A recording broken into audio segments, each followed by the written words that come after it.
This week's episode of Attack on Titan was a bit of a step back from last week's episode, but there is still plenty to discuss and analyze, like Yelena's monkey fetish, how the people of Paradis got into Marley, and of course, Sasha's big farewell, as it seems to be her big send-off, and all of the emotions that came with it. As well, 90% of you are unsubscribed, and if you haven't subscribed, why haven't you? I cover Promised Neverland, Attack on Titan, ReZero, Fate Stay Night, anything a person could ask for from an anime channel. So subscribe, and let's get into this. This is Attack on Titan, Final Season, Episode 9. In past episodes, we could only speculate how Paradis was able to infiltrate Marley like they had. I mean, how does a guy like Eren Yaeger even get into Paradis to begin with? Well, turns out this was essentially because of Zeke's plan. That's right, Zeke Yaeger. The one who killed most of the Survey Corps and the future of humanity, Eren. That guy. This was mind-blowing to me, and suggests that maybe this was Zeke's plan from the very beginning. Though it's still too early to speculate on what Zeke will do in the future. The fact that he even formed a group of people, the anti-Marleyan volunteers with a 6'7" woman, to essentially free the people of Marley and around the world from, well, Marley. I think it's too early to say. They even in this episode hand over all of the Titan serum, which is extremely precious and valuable to Paradis. Though I do want to talk about the scene in which they hand over that serum. Even though Yelena and the others have given them weapons, new technology, and knowledge, plus this serum, they still treat them with extreme caution.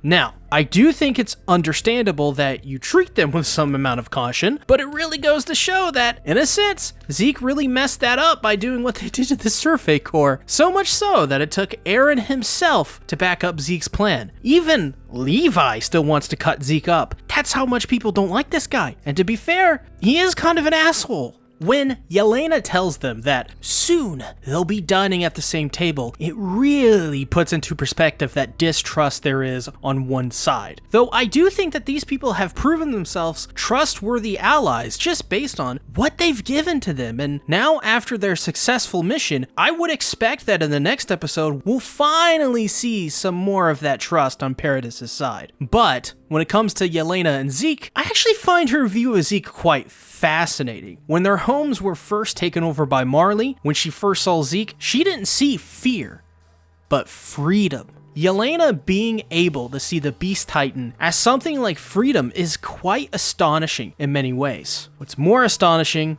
is Hange in this episode. She had some great moments, from pretending to be friends with Nicolo to not knowing what aerial vehicles are, and her pointing a gun at her one good eye. Oh god, Hange is so precious.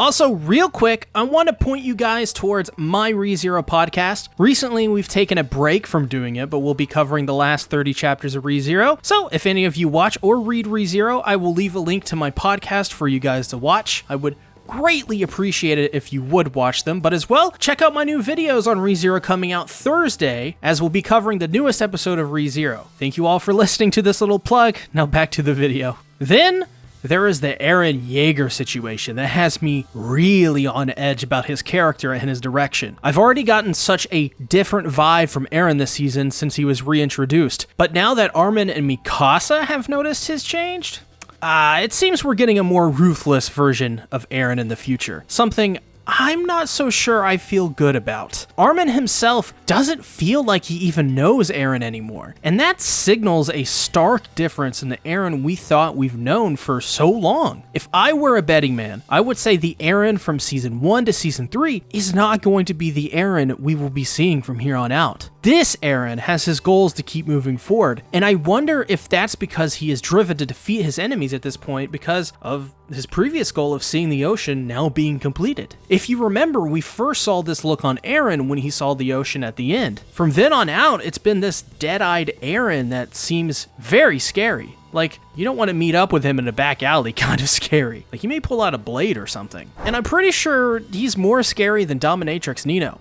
at this point. This makes me wonder if in the future, Eren is going to do something really heinous more than he already has. Something so messed up that you can't really redeem his character. We already know he's become an antagonist-like figure in this series already, so it wouldn't surprise me if Eren turns his back on Armin, Mikasa, and the rest of his friends. Or maybe he's already done it. With Sasha dying, maybe that was the first step into this more dark Eren than previously thought. I say this because maybe Eren knew going in his friends would die, and that he would willingly sacrifice those friends closest to him so that he can complete his ultimate goal. That's something that's really scary, and with no parental figure or someone he sees as a trustworthy person to guide him, it makes me think it's only a matter of time until Eren cracks more than he already has. And what happens when you crack Eren Yaeger, the holder of the Attack and Warhammer Titan? That's a truly scary thought, and one I never once expected to happen to Eren. So I ask you, the viewer, to comment on your answer to this question. If it were to come to it, do you think Eren would sacrifice the people closest to him, like Eren and Mikasa, so that he could complete his ultimate goal? Sound off in the comments below. But this episode, it was such a beautiful send-off to none other than our favorite potato girl, Sasha. And I must say, it's probably one of the best send-offs for a character I've seen in a while. We get to see essentially almost like a greatest hits of Sasha in this episode, with her reacting to eating seafood for this first time, among many other great moments. What I loved about the focus on Sasha in this episode, it actually wasn't just for Sasha herself, but how they used her last episode in the series to develop this new awesome character of Nicolo, who they gave a considerable amount of time to. Nicolo was originally one of the Eldians in the Marley military they captured, and was used as a negotiating tactic by Hanj in the first part of this episode. Rather amazingly, he came around to be this almost like romantic figure in a budding relationship between himself and Sasha. And I must say, it was perfect to have basically a chef who could cook anything kind of fall in love with Sasha. I mean, that's just attention to detail, my friends. But something to take away with Nicolo's scene in the graveyard. If you notice, we see Paradis officials beating up Nicolo, which speaks volumes on the state of Eldians. Even in a place surrounded by Eldians just like himself, Nicolo is still treated like dirt. It really shows that no matter how far and wide they go, Eldians seem to always be mistreated in some fashion. Though I must admit, it is somewhat sad to see that happen to Nicolo. Not only was he just paying his respects to a friend, but the people of Paradis still have a lot to learn, even though they're making some mistakes that Marley made. Why go through all of this sacrifice they've went through to obtain freedom from their oppressors to then be the ones to oppress the people that are unwillingly used as soldiers?